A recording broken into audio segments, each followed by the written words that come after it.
Hey guys, I'm back with another tier list video now, and this is the much awaited PvE tier list. Now it is worth bearing in mind this focuses on broken spaces, but there are some things that do link to Seal Land. I know I've seen a lot of people already commenting saying, hey, this doesn't cover Aspen Dungeon, or hey, it's not quite accurate for this reason and that reason, but what you've got to bear in mind is this is mainly focused on broken spaces and boss fights and dealing the most damage. So guys, let's go check out the PvE tier list for July 2019 for the E5 meta.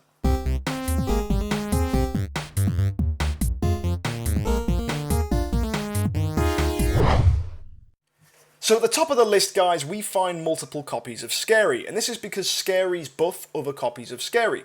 All of the Scary buffs that are dished out count for all the Scaries that are there, so you can get some really incredible numbers the more Scaries you use. Lots of people like to use an E5 Scary with a 10-star Scary, but it's ideally the best if you use multiple copies of E5 Scary because it can get some incredible damage numbers. Next at the top we can find Hartwatcher as well, and Hartwatcher is one of those heroes that makes your entire team deal an extra 300% of damage. She's absolutely incredible, and even as a 5-star, she can help buff your team through the roof compared to a team that doesn't use her. Stepping down to tier 1, we first see Amun-Ra, and she only just came out, but she does function as a fantastic healer in PvE. The reason being the shields she gives not only cancel all the damage you would take, they convert it all into healing, so it does keep your heroes alive in big PvE battles. What's also good with her is she deals damage every time an ally uses their active skill split across the opponents, so she not only heals, she does provide her own bit of damage as well. Moving across we can see Aspen, and Aspen remains up here in tier 1. He deals incredible amounts of damage, and when opponents are below 35%, he deals massive damage numbers, which could arguably push him up to tier 0, but only in those situations when the opponent is below 35% of their max HP. Next you can see Dasmogue has moved up nice and high, and that's because more people have been increasing their usage with Dasmogue and showing just the incredible numbers he can get. People have seen that even multiple copies of Dasmogue work really well together, with some people like Zeals arguing that that kind of combination is tier 0 worthy.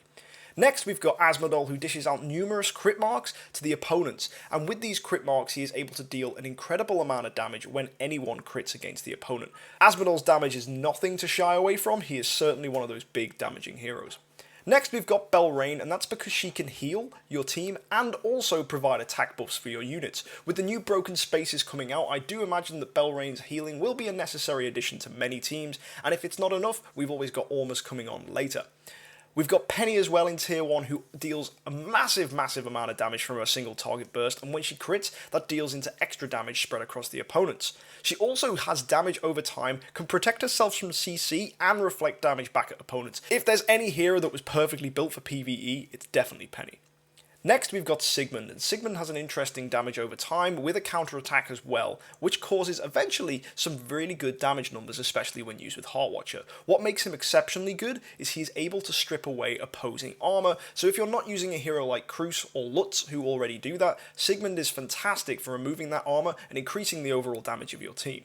Next we've got Cruz, who debuffs the opponent by removing their armor and increasing the damage they take by 50%. He also gives heroes on your team energy so they can use their active skills more often, which overall does increase the damage of your team. He's definitely a fantastic hero, and with that little bit of heal he's got as well, he definitely does help out.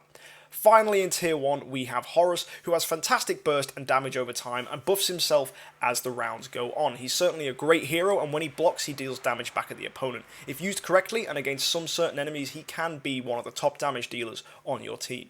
Next, in tier 1.5, we find Amavor. And this is a bit of an awkward pick. Amavor could arguably be in tier 1, so there is still some experimentation needed there. The only thing really holding Amavor back is that Amavor deals fantastic damage against priests, and light heroes obviously because he's a dark, but in some of the cases he's just not the top dealing hero. If you run multiple copies of Amavor, the energy they give each other really works well together, and there is an argument to say that that is a very top competitive attacking strategy. So if you do have multiple copies of Amavor, he is definitely worth using, especially in that way. Next we have Ormus, who is the best healer in the game, but he doesn't really add anything else to PvE. A lot of people question why I don't put Ormus higher, and the reason is he just doesn't deal any damage right? All he does is heal. Belrain offers an attack buff, Cruz offers debuffs and an energy for your team, Amun-Ra does have the damage that she does when your heroes use their active skills. Ormus is just one of those healers that doesn't really do anything except for heal. That doesn't mean he's a bad healer, and in a lot of fights you really will need someone like Ormus to keep your team alive. And he can perform well as a healer even just at 10 star, so you don't actually have to commit too heavily to bringing him up to make your team survive. Next we've got Xia, and Xia, or Xia, however you say it, she deals huge single target damage and fantastic damage over time, and she also buffs as rounds go on, increasing her crit every time she blocks, and eventually she can deal some incredible numbers, especially against Abyss heroes. She also reduces the opponent's attack, which increases your survivability in PvE, which in a lot of fights is very important. Next, we have a single copy of Skiri, and even the buffs that Skiri gives, even when there's only one copy, is certainly fantastic. It's nothing to say that it's bad, but obviously multiple Scaries is better, but Skiri is still up there at 1.5, even when there's just one copy. Next we've got Berea, who buffs himself after each round, increasing his crit and his attack, and he also has that fantastic HP scaling attack damage as well. So Berea is a really good all-round versatile PvE hero. The only thing that kind of stops people building him is they focus on PvP, but if you are just going down a PvE route, Berea is a fantastic hero, especially when he gets to 10 star and unlocks that max HP damage. Finally, in tier 1.5, we find Vesa, who is another healing option for your team if you feel you do need a healer. In one unit, she not only provides healing, but also fantastic burst. When she drops below 50% health, she heals herself all the way back up and buffs her burst damage. She gets added crit bonus for 6 rounds, or maybe it's 9 rounds, I can't remember, but I do believe it's 6. She deals incredible numbers that way, and Vesa is one of those interesting heroes. She's not the best, but we have even seen teams in Seal Land where one Vesa has managed to take down the entire opposing team. So yeah, definitely an interesting hero, maybe worth building, especially with the fact she's just available now in this week's casino event. Moving down now to tier 2, we find Ada, and Ada does deal massive damage, and a lot of people will think, whoa, why is she so low? The only reason she is this low is because most of her massive damage does not scale with Hartwatcher's buffs. So in the later rounds where Hartwatcher has dealt a lot of her buffs out, it's very difficult for Ada to compete with your other heroes, and it is arguably better running those other heroes if that's the case. However, if you don't have access to them and you're really focused on PvP, Ada is definitely a really good hero to bring along. Next we've got Bloodblade, who has always been one of those good heroes in PvE, with fantastic burst damage and damage over time, but unfortunately he doesn't have that max HP damage, but that does not stop him from dealing some excellent stats. Next we've got Flamestrike, who buffs herself whenever an opponent is burned, which synergizes really nicely with Phoenix. If you're running a lot of burn heroes, it might be worth using a Flamestrike on your PvE team to really get the damage out of her. However, if you're not really focusing on that burn kind of strategy, she may see herself redundant and not dealing as much damage as she can. Next we've got Queen, and Queen has excellent burst damage in PvE, and she does have the exciting ability to reduce an opponent's crit, which if you're facing Asmodols or other very highly dependent crit heroes, Queen can really steal games in your favour. She also has great burst, buffs herself, and has counterattacks, so she is a really good hero, especially when you also consider she has bleed and damage over time, which is going nice with the Wolf Pet. Next up we've got Dark Arthendal, and Dark Arthendal's a really interesting hero. In some rounds of PvE she's absolutely useless because she needs to take damage to be buffed, but against much stronger bosses Dark Arthendal comes out into her element where she just keeps buffing herself every time she takes damage, and if you run her with a good healer like Ormus or Belrain to keep her alive, she becomes an absolute machine, dealing loads and loads of damage in later rounds. I've had a Dark Arthendal deal as much damage as my Aspen has, and that's incredible to see. And finally in tier 2 we have Rosa, who's a good hero to throw in if you need extra support for your other heroes, and he buffs your allies' attack, increases your armor, and it stacks well with Hartwatcher's bonus, because if you look at an attack multiplier compared to an increased damage, the two of them times together rather than stack on top of each other like Cruz and Hartwatcher's does, because your attack scales with Hartwatcher's buff. So it's really nice to use alongside a Hartwatcher. Stepping down now and looking at tier 3, we find heroes that are potentially good but don't really shine compared to those above. Mim has an interesting one target burst, can energy steal, which can keep you in some fights, and he does have an armor debuff. However, is this really worth putting in one hero? Often not. The energy steal can help against some really powerful opponents to stop them taking you down, especially in Seal Land, but in other areas Mim just doesn't really come into his element.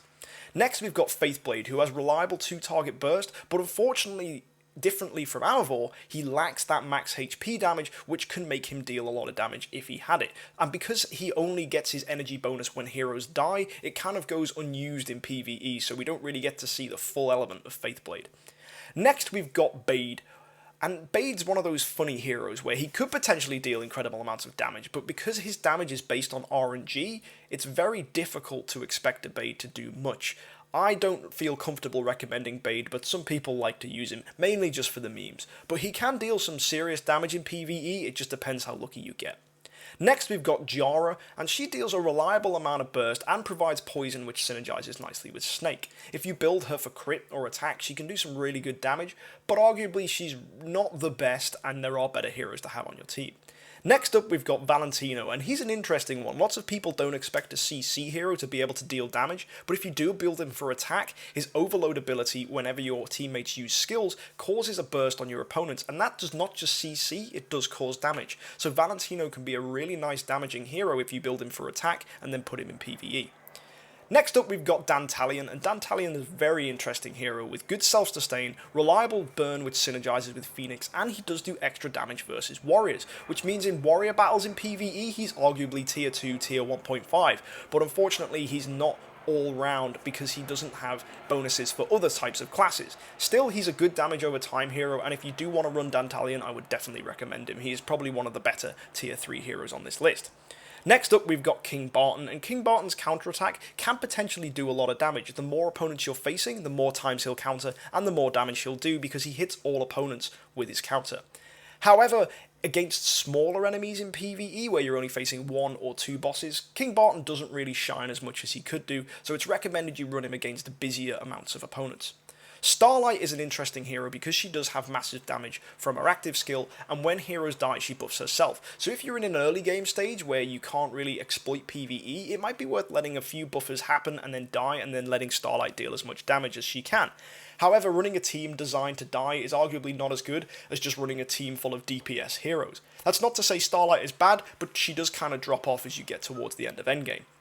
Next, we've got Valkyrie as the final hero in tier 3, and this might shock a few people. I've dipped her down a little bit because really she isn't doing that much in PvE. The reason is all her damage that's damage over time scales with her health, which means it cannot be scaled with Hartwatcher's damage. Which is a bit annoying, but it means that she can't function very well in PvE. However, there are people who will argue that the fact when she gets CC'd, she heals and she damages through that she is very good against CC bosses, and the fact she has a lot of survivability and a lot of resilience makes her very useful in Seal Land. So in that regard, if we're just going off Seal Land, she's arguably higher, but when we look at the whole of PvE, she really kind of lacks a little bit of edge, especially against bosses. Looking now at tier 4, these are the heroes I probably wouldn't recommend you start running for PvE. You really want to focus on the tier 3 or higher. Aiden's here because even though he does look like he deals a lot of damage, he only does it when your team die, which buffs him. Unfortunately though, letting your heroes die isn't a very good strategy in PvE because you'd arguably just rather have lots of damage per second heroes and buff heroes all there on your team, rather than letting them die. It kind of seems a bit redundant. I can see it working in earlier strategies, but really once you get to endgame, the strategy doesn't really work. Also, when he dies, he deals a lot of damage, but you don't want him to die, you want him to stay alive for all 15 rounds. So yeah, I wouldn't really recommend Aiden for PvE. Next we've got Walter, who used to do really good damage over time, but then they nerfed him and reduced the amount of poison he did by trying to make him more of a CC hero. It really didn't work for PvP, and it kind of ruined him in PvE, so yeah, don't ignore Walter, he's just food. Next we've got Emily, who does buff your team's attack and reduces the opponent's crit, which is nice because you do get that attack bonus and you can get extra survivability because she reduces the opponent's crit. However, Cruz, Hartwatcher, Belrain, they're all much better support heroes, and you don't want to start overflowing your team with supports because there is a cutoff at the point where who are you left to buff? If you're running a whole team of support heroes, what's the point? So Emily doesn't really shine here. There are much better options. I would recommend you run one of the higher up support heroes on your team.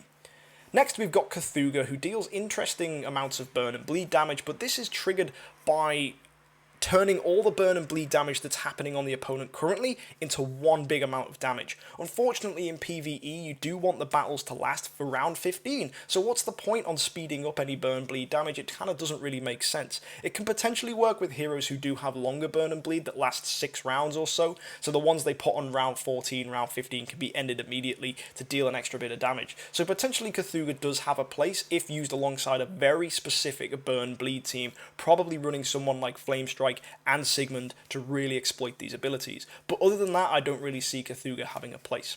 Next, we've got Karim, who is an assassin, so he does have armor break and all the nice perks that assassins do for PvE. However, he himself is buffed when the opponents die, and in PvE, opponents don't really die, especially not bosses. The aim is to kill them, right? So when they're dead, you've won. What's the point?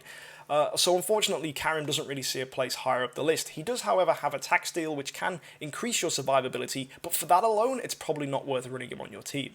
Finally, we've got Gru, who can debuff the opponent, and for a similar reason to Karim, that's the only really thing that's keeping him up in the PvE meta, and it's really not worth doing unless you really need that kind of sustain and staying alive for something like Sealland. I would recommend you're running other heroes higher up the list if you do need to debuff the opponents, heroes that can also buff your team, for example Cruz, or heroes that can deal lots of damage like Sigmund. Finally, we see Tier 5, and these are the heroes that really don't deal much damage in PvE at all. We end up with Michelle, who's really not the best healer or best support hero, and there are far better options. Her healing is only for one target, her buff is for only one target. You've got a team of 6 heroes, it kind of goes to waste. Next, we've got Corpse Demon, who doesn't really deal any damage at all. Sure, he can tank, but that's really it. His CC doesn't come into play, especially not in PvE because you can't CC bosses. It might be worth saying you can CC in Sealland, but really from a guild boss point of view, and from a Marauders and Broken Spaces point of view, Corpse Demon really doesn't come into his element. The same goes for Kamath and Iceblink. They're both just CC-focused heroes. Now, it is worth saying that Iceblink, when he gets hit, debuffs opponents, but is that really worth it? Arguably not. Next, we've got Demon Hunter, whose burst is buffed as opponents die. That really doesn't help her. And her CC? Nah, you don't need CC in PvE. Finally, we've got Oberon, exactly the same thing. CC hero doesn't really come into play. Sure, he does have a little bit of poison, but he can't buff himself because you can't get those twines out, so he isn't as good as he could be. In Sealland, yes, you can use multiple copies of Oberon, but from a strictly Broken Spaces and boss fight perspective, Oberon really doesn't shine. So guys, there you go, that's the PvE tier list that mainly focuses on boss fights and Broken Spaces. If you'd enjoyed this, please don't be afraid to like and subscribe, and let me know your thoughts below on who you think the best heroes are for PvE. Finally guys, I'd like to encourage you to check out some more content here on the side. Go check out one of my videos, you never know, you might find something you enjoy. But guys, trust me, have a great week, and happy idling.